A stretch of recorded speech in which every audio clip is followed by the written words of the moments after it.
What's up, everybody? So this is gonna be my official Elimination Chamber 2015 review. Now the reasons why I haven't really been on YouTube much recently. So school just ended for me, and I came home, started work again, and I've just been busy working. To be honest with you guys, I've been watching wrestling. I've been watching what's going on recently. And yeah, I'm just gonna give you my thoughts on this pay-per-view. I was gonna do a payback review video, however, it's kind of too late for that. Also, I was gonna do an NXT. I forget the last NXT special that they had. Forget the actual name of it, but I actually watched that. I was gonna give a review of that as well. Again, that was about a week and a half ago, and I just figured, what the hell, it's a little too late for that now. But my thoughts on those two shows, Payback, I thought was okay. It was like decent. I don't really remember much of it. But I thought the NXT show recently was very good. I thought the match with Sasha Banks and Becky Lynch was very well done. Everything was like fucking perfect.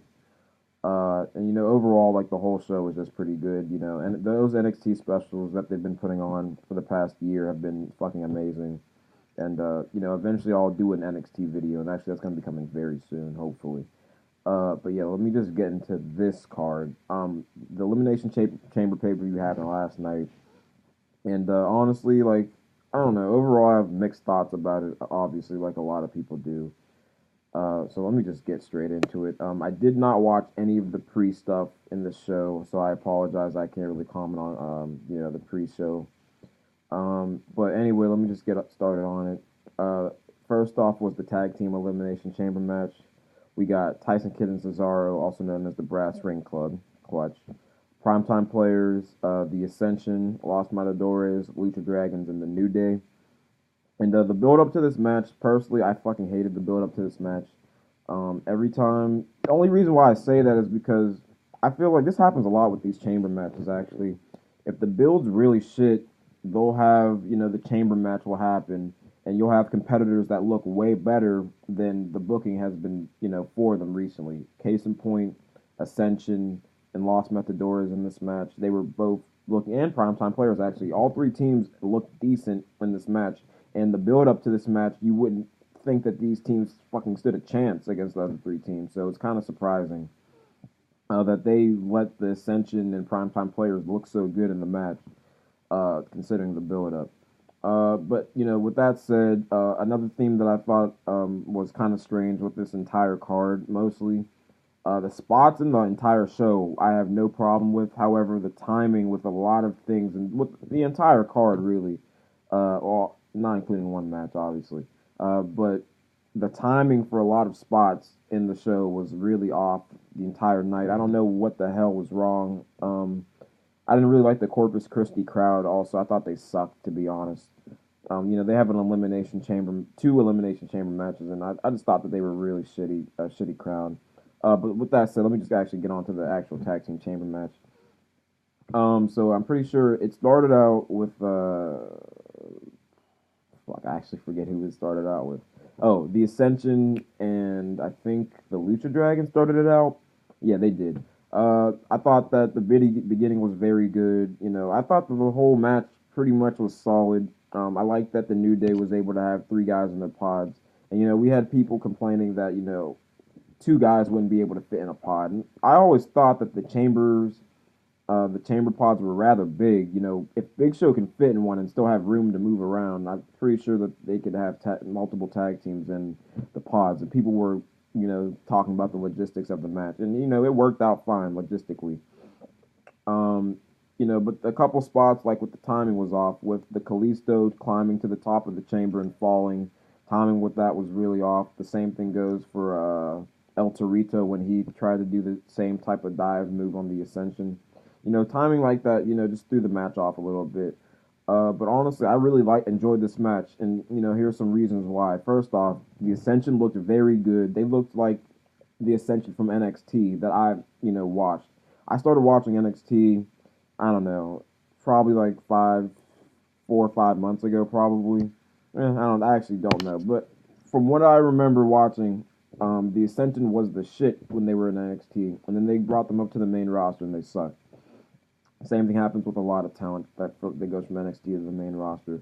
But the Ascension was fucking good, and they made them look like fucking clowns facing the New Age Outlaws, and making them look like Road Warrior wannabes. So, with this match, I thought that Ascension looked fucking great in this shit.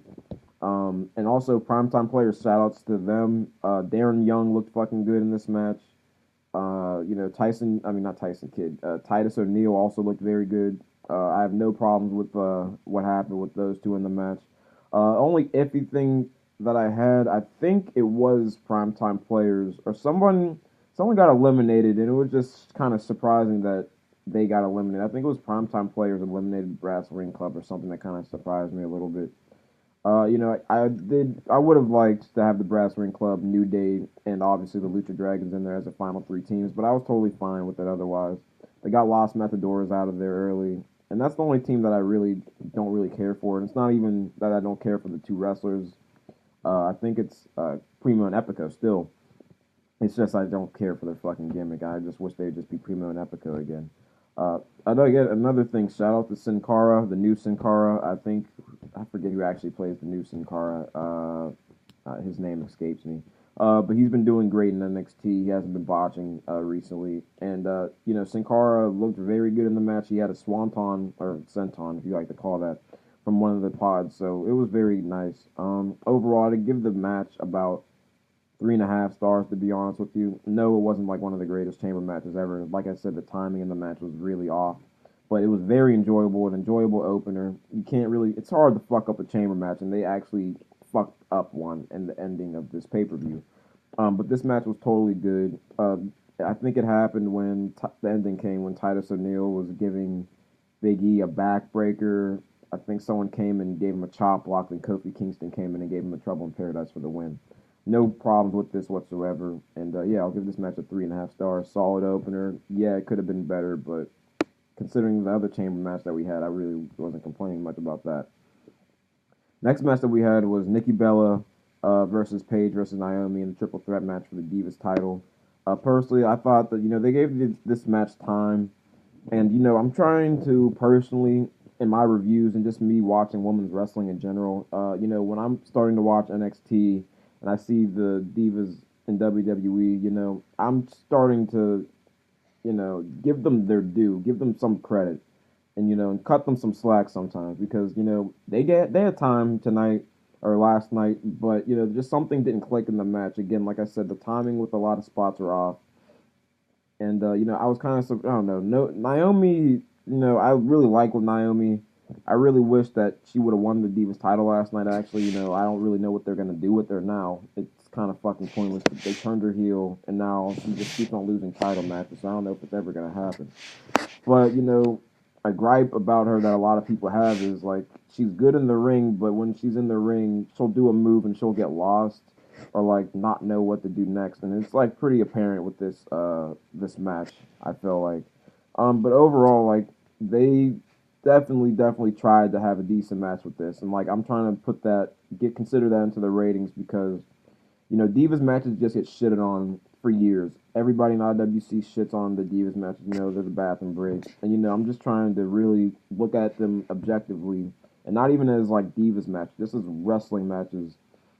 And I could see that they were putting in effort, but the match did fall short. I really didn't enjoy it that much. So yeah, it was what it was. I just wish it was better, to be honest. So I'll give that match about 1.5 star. It was kind of sloppy towards the ending. The ending came when I'm pretty sure Nikki Bella gave the rack attack to Naomi.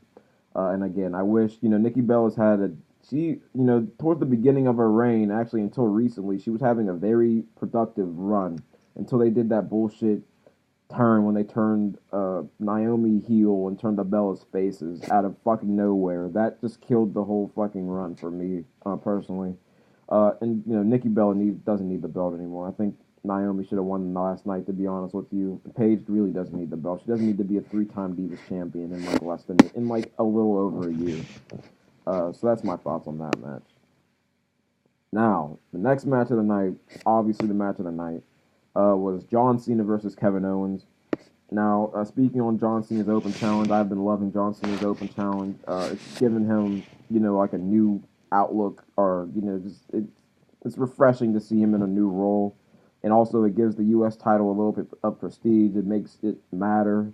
I remember when Dean Ambrose held the U.S. title, and that fucking title meant absolutely nothing. Dean Ambrose had that thing for I'm pretty sure he held it for like a year, and like I swear to God, he defended it like 3 times, maybe like twice. He never defended it. He always just had it. So the fact that John Cena is defending the title almost every week and putting on matches with young guys, I think is pretty fucking good, to be honest with you. Now Kevin Owens, I'm not really, I haven't really followed the independent scene much recently, actually at all. I don't really follow the independents. I know the names. I'll watch I'll watch clips of ROH and the Lucha Underground, even though that's not really independent now. But I really didn't know much about Kevin Owens before watching NXT. I've been watching him since his NXT debut up until now, and I have no complaints about him whatsoever. He's fucking talented in the ring. And, actually on Cage Sided Seats, I don't know if you guys know what that website is, but it's a blogging website, and they're really, really, really on his dick.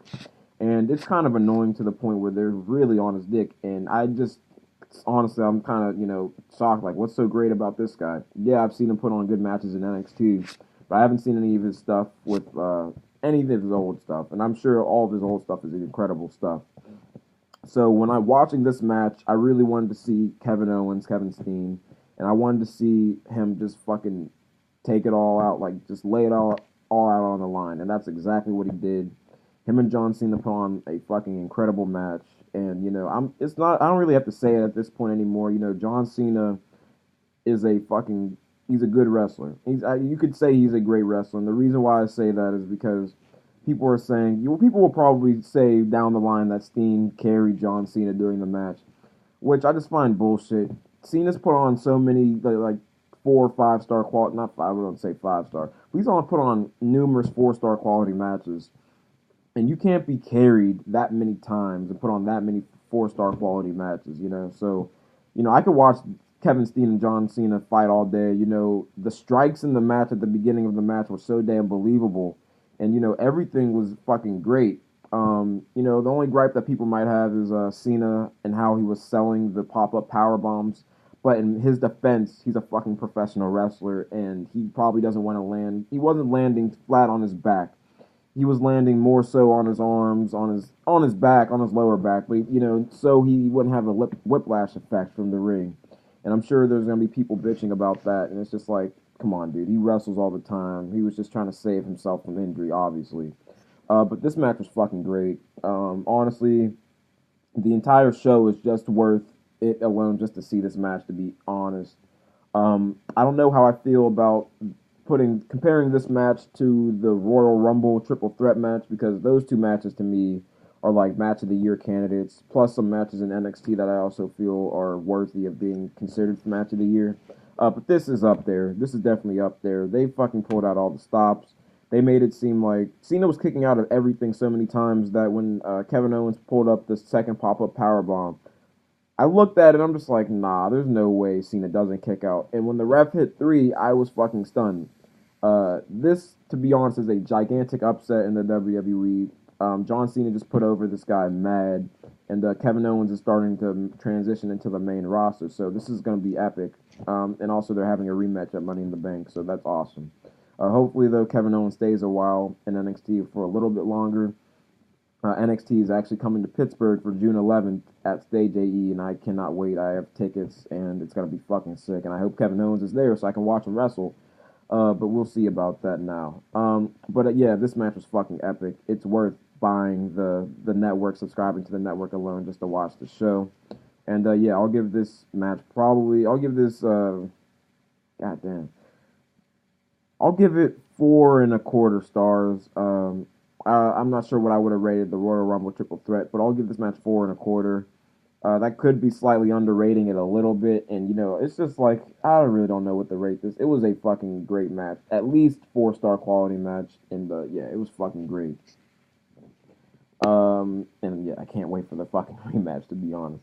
The next match was Neville versus Bo Dallas. And again, this match was like a fucking cool down because that John Cena Kevin Owens match was fucking outstanding. So this match had to cool the crowd down a little bit. And again, well, not again. I have never said this. The first actual NXT match that I'm pretty sure I watched was Bo Dallas versus Adrian Neville in the ladder match at NXT Arrival for the NXT Championship, where pretty sure Neville won. That's where Neville won the NXT Championship. That's the first ever NXT thing that I watched. So pretty much soon after that, Bo Dallas went to the main roster. But I've seen a lot of Neville. I've seen a lot of Bo on the main roster, obviously. And these two obviously have chemistry with each other. And I like that how the announcers last night and even on Raw recently were even playing up the fact that these two had a feud in NXT. And I like that they're using storyline, not story, just like history from their own company and like using it in storylines. It makes perfect fucking sense. Too bad WWE really hasn't been doing that for the past 10 years. They really don't recognize the past much. And it's just kind of refreshing, to be honest with you. But this match was fine. It was okay. Again, like I said, it was a cool down match for Kevin Owens and John Cena. So I'm not really gonna I'm not gonna use this match to rate the show overall, because this match needed to be a cool down. And overall, I'll give this match probably like 2.5 stars. It wasn't anything like spectacular or anything. Usually it's like a typical Raw match. Only noteworthy thing that happened was Bo Dallas was actually telling Adrian Neville that he's doing this for him. He's trying to change him, trying to make him Bo leave. But that's about it. Bo Dallas was a little bit angrier. He looked a little bit more angry than he usually is, but that's about it, to be honest with you. Adrian Neville got the win with the red arrow. Typical TV Raw match. And actually, I'll give this match about 2.25 star just because it really wasn't anything like spectacular. Now, for the shit that has me pissed off, it was the Icy Chamber match. We have R-Truth, Sheamus, King Barrett, Ryback, Dolph Ziggler, and a surprise participant. Alright, so I don't even know what to say about this match. Like, this match really shouldn't have been this bad. And it was a train wreck bad. It was fucking awful. The first thing that just kind of made me go, huh? Was the fact that because Rusev was injured, they had a surprise participant in the match. Most people thought it was going to be Bray Wyatt, but it ended up not being Bray Wyatt. It ended up being Mark Henry of all people. Now, I'm assuming, he was just in Texas. He doesn't live far from wherever the arena is, and they called him up to, be in the match. But it honestly seemed like throughout the entire match, Mark Henry didn't know what the fuck he was doing. There were times when people were fighting in the ring, and Mark Henry would literally just be standing there watching, like salivating at the mouth. But like it looked fucking awkward and stupid as shit. And that's not even the worst part of the thing. I think like the worst, like there were a lot of bad spots in the match, but easily for me the worst spot in the match was when Wade Barrett, I think it was Wade Barrett and Dolph Ziggler that opened the match. Barrett shoved Ziggler into a pod, Mark Henry's pod, and actually broke open. Now the thing is, like, I've been waiting for this to happen in this chamber matches for years. This fucking Lexon glass that they always have and it always breaks, unexpectedly. This was bound to happen eventually, and it happened last night. Barrett threw Ziggler into the pod. It actually opened up, and Mark Henry is just put in an awkward position. Should he fight?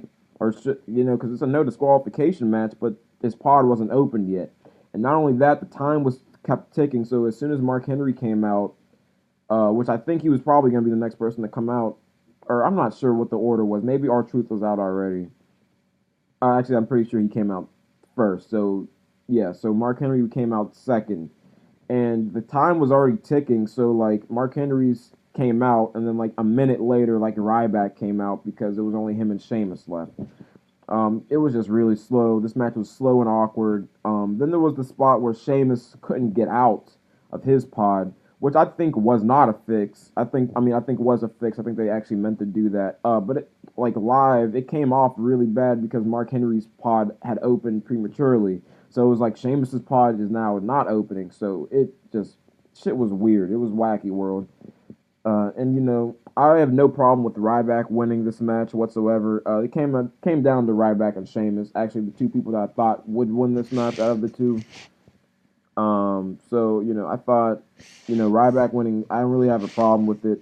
Some people on the IWC hate Ryback. I really don't. I think he's improved a lot since, his first run as Ryback.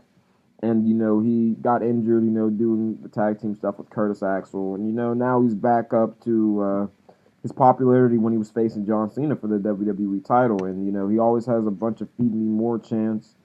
And, he hasn't really held, I don't think he's ever held a single title or title period in WWE. So it's like pretty refreshing to see a new champion. And again, I wouldn't really, Dolph Ziggler doesn't need the IC belt. Like, Barrett doesn't need the belt. Truth wasn't going to win. And Mark Henry, they weren't going to give it to him, so it was easily out of Sheamus and Ryback. And I'm pretty happy that Ryback won. And after the match, Ryback, took the title from Daniel Bryan and, said, "Thank you, Daniel," pretty much a passing of the torch type moment. But, this match, I can't really tell you how bad the match was. Like, you just have to watch it for yourself if you ever have the time. I haven't watched the December to Dismember 2006 Elimination Chamber match, but like, I can't see this being much better than that, to be honest with you. Like, this was pretty fucking bad, and it's really hard for people to fuck up a chamber match, and they actually like fucked up a chamber match.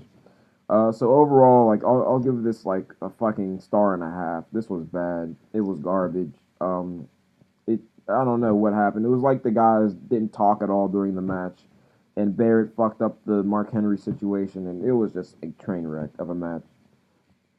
Now, finally, we have the main event. We have Dean Ambrose versus Seth Rollins with, like, pretty much 5 other guys in this corner all the time. So going into this match, I wasn't really looking forward to it, to be honest with you. They just had that fatal 4-way the last pay-per-view, it was friggin' Roman Reigns, Randy Orton, Seth Rollins, and Dean Ambrose for the title. And, it just was kind of weird that Roman Reigns and Randy Orton just took a backseat and just let Dean Ambrose have a one-on-one match with Seth Rollins, which I didn't really understand storyline-wise. And then, I don't know, I wasn't really looking forward to this match. We get this match all the time. They had a great feud last fall, and, it's just nothing new. Now, with that said, I was looking forward to the actual in-ring match, if that makes any sense, because when these two are in the ring together, I already know that the match is going to be at least 3-star match, at least. These two don't put on shit shows together, so I already knew that the match at least itself was going to be decently entertaining, which it was. The match was totally fine. Other than, the Kevin Owens match and the first Elimination Chamber match, this was probably like the third best match of the night, depending. I'll honestly give this match probably about 3.5 stars, same as the first chamber match. But the ending to this match is just bullshit. You have Dean Ambrose, I'm pretty sure Dean Ambrose pretty much got rid of J&J Security and Kane and made them non-factors. Actually hit the dirty deeds on Seth Rollins after Seth Rollins, I'm pretty sure, went for a Phoenix Splash and missed second time now. So yeah, he went for the dirty deeds. The ref got knocked out before my stream was not my stream. My WWE Network subscription was like it's buggy sometimes. So I really didn't know what happened to the referee. Just like a split second, like 1 second the referee was standing, the next second like he was falling over. So like I assume either someone from the authority had something to do with the referee being knocked out. So Dean hits him with the dirty deeds, pins him, no ref. One ref runs out to the ring and actually counts to 3. The arena erupts. I was like not dozing off, but like I was kind of, I was tired last night. I got into work from work really late. And I watched the pay-per-view I started watching the pay-per-view probably around 10 o'clock. So by the time this match was like almost over, it was like almost 1 in the morning for me. So I was almost like dozing asleep, but when the ref's hand hit 3, I woke the fuck up. I was absolutely surprised that they just gave the belt to Dean Ambrose like that on like a 2-week show that had like 0 build. And they got me. They fucking got me. Fucking the other referee that got knocked out, woke up and was like, oh, no, disqualification. Fucking dusty finish. And, it's just bullshit. I really don't understand why that was necessary. I understand why it was necessary, but you could have just had Seth win in a different way, or I'd rather have a DQ finish than this. But again, I understand why they did it. They want, they needed the story to continue. If Seth just won clean, or if Seth, anything, it's really hard to have the story continue. So with, Dean Ambrose winning the match, but really not winning the title, it makes for, some interesting TV, I'm sure, for the next like couple of weeks, headed into Money in the Bank pay-per-view. So yeah, that match I'll probably give 3.5 stars. After the match, Roman Reigns came out and him and Dean just wiped out the rest of his authority. Dean Ambrose took the title and him and Roman Reigns walked up the aisle with the belt, and that was it. That was the pay-per-view. And the ending was really underwhelming, to be honest with you. I just, it was just a shitty ending. So yeah, overall, I thought the card on paper. This should have been the fucking like best fucking pay per view that the WWE's had in a while on paper, and it delivered, but it kind of didn't. Like this one's kind of really hard to rate. You have the first chamber match that I thought was decent. Same thing as the closing match, the main event, and you had John Cena versus Kevin Owens. That was fucking amazing. And then after that, you have a Divas title match that was okay, but it was kind of lackluster. You had the cool down match between Bo Dallas and Adrian Neville, which I'm not really gonna hold against the pay per view too much. But the second chamber match, the Icy Chamber match, was really such a dud that it has to bring the grade down a little bit. So honestly, guys, I'm probably just gonna give this a 6 out of 10. It was like literally like a mediocre show. I don't really know what my ratings are on my page, but yeah, this show was definitely mediocre. Literally, personally, I wouldn't buy. I would buy the network, not just for this, obviously. Uh, but the only thing that's worth watching on the show is definitely the first chamber match, the main event, and I guess and John Cena versus Kevin Owens, obviously. But John Cena versus Kevin Owens is easily the one thing. If you have to watch that shit. And I guess the tag chamber match. But yeah, that's it, guys. I will be back with another video, hopefully shortly, on something WWE related. Hopefully, maybe some music related. Who fucking knows? And yeah, guys, that is it, and we'll see you all soon.